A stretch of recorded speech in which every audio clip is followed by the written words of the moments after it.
जतिन कपूर के हाथ में अंकिता का फोन था।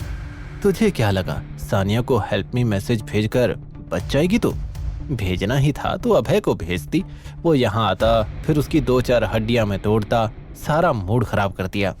जतिन, तुझे जो करना है वो तू कर, लेकिन अब मुझसे वेट नहीं हो रहा। इस लड़की को देखकर अब मुझसे कंट्रोल नहीं हो रहा। अंदर रूम सजाया है, उस अभय के इंतजार में सब खराब हो जाएगा। उनकी बातें सुनकर अभय ऊपर आ गया और सबके सामने जाकर खड़ा हो गया। सुहागरात की बड़ी जल्दी लगी है तुझे अंकल। चल, आज की रात को तेरी आखिरी रात बना देता हूँ। तुम यहाँ क्यों आए हो अभय? जाओ यहाँ से। अब जाने में बहुत लेट हो गया। मैं सोच ही रहा था कि तुझे बिल से कैसे निकालूं।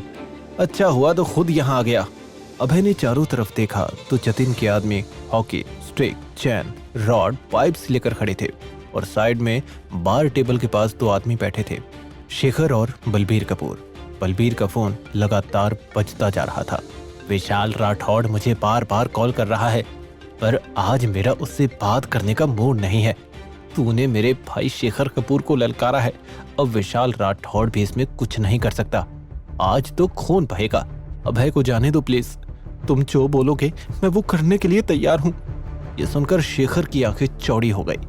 अभय भी हैरान रह गया। वो समझ गया था कि अभी तक वो अंकिता की नजरों में कमजोर इंसान है। तभी जतिन कपूर बोला, अंकल, जबरदस्ती से या मर्जी से ये लड़की तो अब आपकी ही है। मुझे इस अभय की हड्डियां तोड़ लेने दीजिए। शेखर ने जतिन को हाँ का इशारा किया। जतिन ने एक हॉकी स्टिक उठाई और अभय के पास गया, पर अभय की नजर शेखर कपूर के हाथ पर बने टैटू पर पड़ी, जिस पर एक लोटस बना था और उसके बीच में एक छोटा सा खंजर बना था।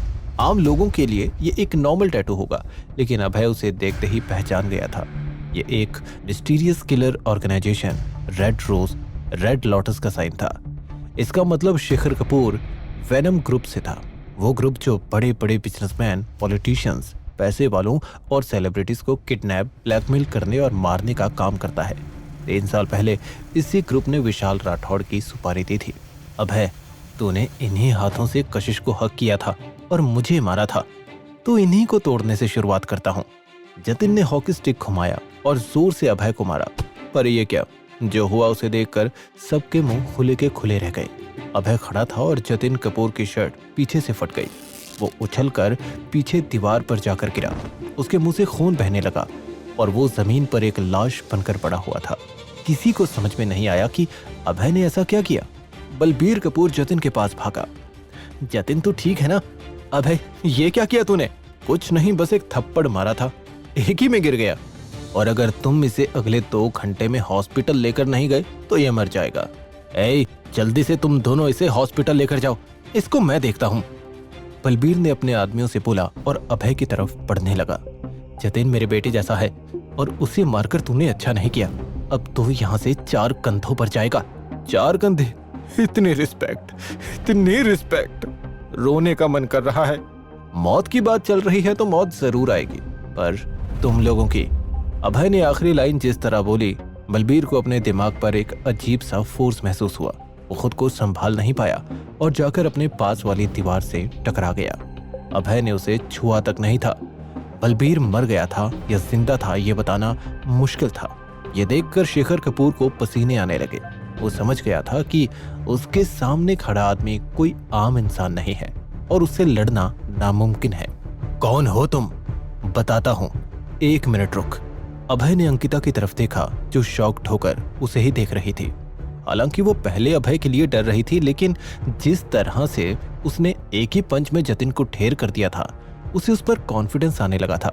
अभय उसे देखकर मुस्कुराया। अंकिता, आंखें बंद कर लो और मैं कहूं तभी खोलना, ओके?